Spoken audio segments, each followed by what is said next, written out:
Hello everyone, welcome to GS question paper. GS question paper में आज हम लोग करंट अफेयर्स पढ़ते हैं। पहला क्वेश्चन दिया हुआ है 14 जून को पूरे विश्व भर में कौन सा दिवस मनाया जाता है। तो आपको बताते चले ये है विश्व रक्तदाता दिवस। 14 जून को मनाया जाता है विश्व रक्तदाता दिवस, यानी कि ब्लड डोनर डे। ये मनाया क्यों जाता है? तो शरीर विज्ञान में नोबेल पुरस्कार प्राप्त वैज्ञानिक रहे हैं कार्ल लैंडरस्टाइन, इन्हीं की याद में मनाया जाता है। ये ही थे जिन्होंने रक्त कणों का ए, बी और ओ समूह में वर्गीकरण किया था और इसके लिए इनको नोबेल पुरस्कार मिला था। और इन्हीं के जन्म दिवस पर आज हम लोग विश्व रक्तदाता दिवस 14 जून को मनाते हैं। फिर नेक्स्ट क्वेश्चन है, किसने रोजगार मेले के तहत 70,000 नवनियुक्त कर्मचारियों का नियुक्ति पत्र वितरित किया है? तो ये हैं नरेंद्र मोदी जी। इन्होंने रोजगार मेले में 70,126 कर्मचारियों को नियुक्ति पत्र वितरित किया है। नेक्स्ट क्वेश्चन देखते हैं, किसे बीएसएफ के महानिदेशक के रूप में नियुक्त किया गया है? तो आपको बताते चले ये आईपीएस रहे हैं नितिन अग्रवाल। इनको बुधवार को जो भी हाल ही में बीता है इसको सीमा सुरक्षा बल के नए महानिदेशक के रूप में नियुक्त किया गया है। ये केरल राज्य के कैडर 1989 बैच के अधिकारी भी रहे हैं। और ये जगह किसका लिए हैं? तो आपको बताते चले पंकज नाम था, पंकज कुमार सिंह, इन्हीं की जगह पे इनको अपॉइंट किया गया है। नेक्स्ट क्वेश्चन है, unique identification authority of India यानी कि जो आधार है उसके नए सीईओ कौन बने हैं? तो ये बने हैं अमित अग्रवाल। और ये इनके पहले कौन था? तो यहाँ पे नीचे नाम मेंशन है। इसके पहले थे सौरभ गर्ग जी, इनकी जगह पर अब अमित अग्रवाल को नियुक्त किया गया है। नेक्स्ट क्वेश्चन देखते हैं, किसे IATA यानी कि इंटरनेशनल एयर ट्रांसपोर्ट एसोसिएशन के बोर्ड ऑफ गवर्नर्स के अध्यक्ष के रूप में नियुक्त किया गया है?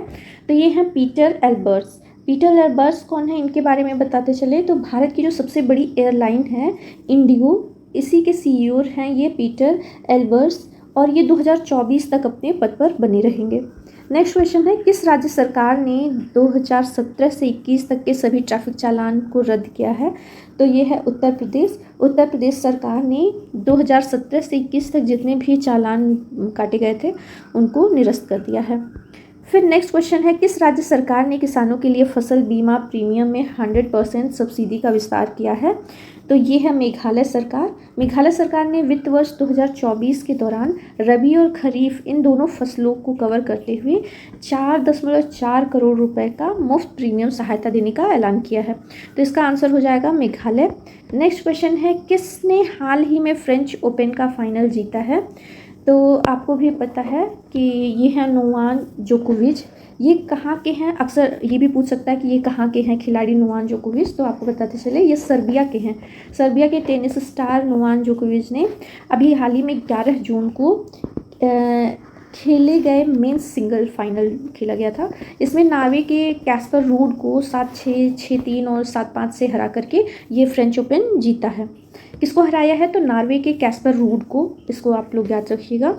और नोवाक जोकोविच जो है मेंस फाइनल सिंगल के ये विनर रहे हैं। नेक्स्ट क्वेश्चन देखते हैं, किस देश ने दुनिया का सबसे शक्तिशाली हाइपरसोनिक विंड टनल खोला है? तो ये है चीन। आपको बताते चले कि भारत में केरल के हैं, अभी हमें नाम नहीं ठीक से याद पड़ रहा, शायद तिरुवनंतपुरम, केरल के तिरुवनंतपुरम में भारत ने भी हाइपरसोनिक विंड टनल अभी पिछले साल की बात है बनाई थी। और अभी चीन ने इससे भी शक्तिशाली हाइपरसोनिक विंड टनल को ओपन किया है। नेक्स्ट देखते चले, कौन सा देश दुनिया का पहला डिजिटल सरकारी बॉन्ड जारी करेगा? तो ये डिजिटल बॉन्ड जो है सरकारी बॉन्ड ये जारी करेगा इजराइल। इजराइल पहला देश बनेगा। नेक्स्ट, सभी आईसीसी टाइटल्स को जीतने वाला दुनिया का पहला टीम कौन सा बना है, मतलब किस देश का है? तो ये ऑस्ट्रेलिया है। तो ये फर्स्ट है टीम जो आईसीसी टाइटल्स तीनों जीतने वाले, चाहे वनडे का फॉर्म हुआ या टेस्ट का हुआ या जो T20 खेला जाता है इन सब में। तो ये है ऑस्ट्रेलिया। आपको बताते चले अभी हाल ही में हुआ है विश्व टेस्ट चैंपियनशिप। इसके फाइनल में भारत को 209 रन से हरा करके ऑस्ट्रेलिया ने आईसीसी के सभी ट्रॉफी जीतने वाली पहली टीम बन गई है। नेक्स्ट क्वेश्चन है कि किसने ITTF world table tennis championship 2023 में पुरुष एकल का टाइटल जीता है? तो ये है फैन जेडॉक, इनका नाम है। ये हैं कहाँ के? फैन नहीं है, फैंग है, मतलब फ़ैन या फैंग आप कुछ भी बोल सकते हैं।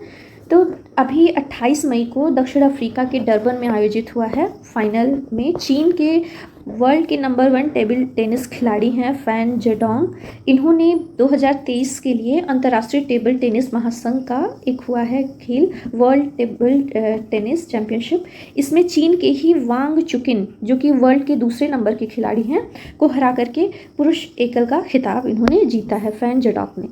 इंडोनेशिया के किस शहर में इंडोनेशिया ओपन बैडमिंटन टूर्नामेंट आयोजित किया जा रहा है? तो ये किया जा रहा है आपके जकार्ता में।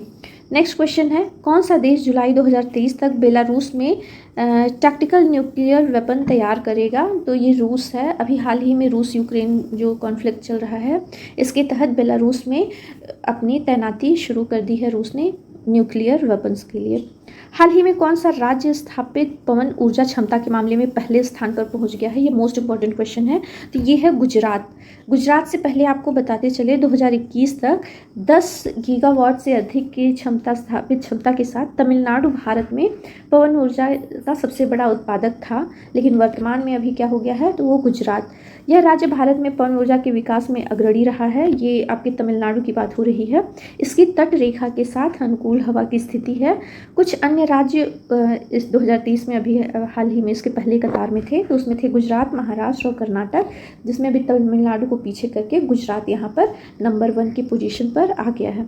नेक्स्ट क्वेश्चन देखते हैं, मर्सर के कॉस्ट ऑफ लिविंग सर्वे में, मर्सर एक वो है संस्था, उसके कॉस्ट ऑफ लिविंग सर्वे के अनुसार भारत में प्रवासियों के लिए सबसे महंगा शहर कौन सा है? तो ये है मुंबई। आगे देखते हैं, तो मर्सर कॉस्ट ऑफ लिविंग सर्वे में 5 महाद्वीपों के 227 शहरों में किया गया था इसका सर्वे, और सर्वे में पाया गया कि 2023 के कॉस्ट ऑफ लिविंग सर्वे में मुंबई को वैश्विक रैंकिंग में 147 रैंक मिला है। इसके बाद दिल्ली का नंबर आता है। भारत में बात करते हैं तो पहले नंबर पर मुंबई, दूसरे नंबर पर नई दिल्ली, इसके बाद चेन्नई, फिर बेंगलुरु और हैदराबाद और कोलकाता। मतलब ये 5 आप लोग ध्यान रखिएगा, 3 या 5 ही, इससे ज़्यादा नहीं पूछता है।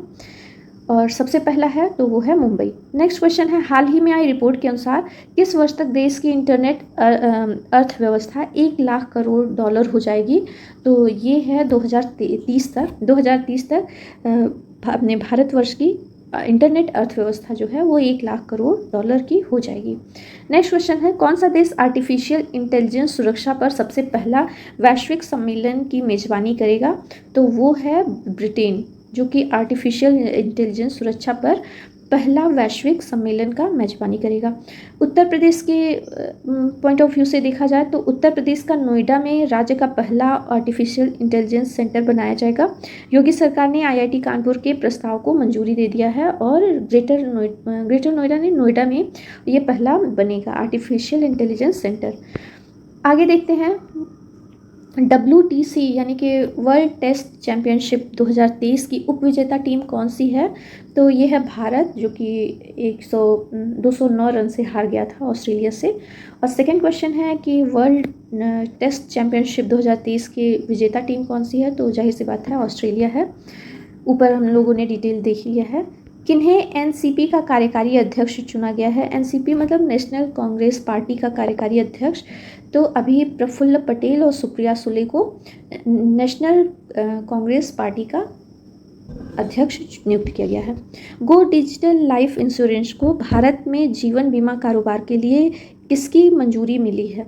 तो ये मिली है मंजूरी इरडा की। इरडा क्या है इसके बारे में बताते चले, तो ये है बीमा विनियामक और विकास प्राधिकरण, यानी कि insurance regulatory and development authority, इसका शॉर्ट फॉर्म है इरडा। इसी को जीवन बीमा कारोबार में गो डिजिटल लाइफ इंश्योरेंस के लिए मंजूरी मिली है। नेक्स्ट क्वेश्चन है, किसके द्वारा नई दिल्ली में पहले राष्ट्रीय प्रशिक्षण सम्मेलन का उद्घाटन किया गया है? तो ये प्रधानमंत्री नरेंद्र मोदी जी के द्वारा किया गया है। प्रधानमंत्री नरेंद्र मोदी ने 11 जून को अंतर्राष्ट्रीय प्रदर्शनी और सम्मेलन केंद्र, जो कि प्रगति मैदान में आयोजित किया गया था, पहले राष्ट्रीय प्रशिक्षण सम्मेलन का उद्घाटन किया। पहला है तो इसलिए थोड़ा सा इंपॉर्टेंट हो जाता है। कॉन्क्लेव में देश भर में सिविल सेवा प्रशिक्षण संस्थानों के प्रतिनिधि इसमें भाग ले रहे हैं। नेक्स्ट क्वेश्चन है, किस राज्य में पहला जिला सुशासन सूचकांक जारी किया गया है? तो यह है अरुणाचल प्रदेश। अरुणाचल प्रदेश ने पहला जिला सुशासन सूचकांक जारी किया है। अरुणाचल प्रदेश के बारे में बात करते चले तो यहाँ के सभी 25 जिले हैं अरुणाचल प्रदेश में। तो सभी के सभी 25 जिलों के 8 क्षेत्रों के तहत 65 संकेतकों को चुना गया है या बनाया गया है।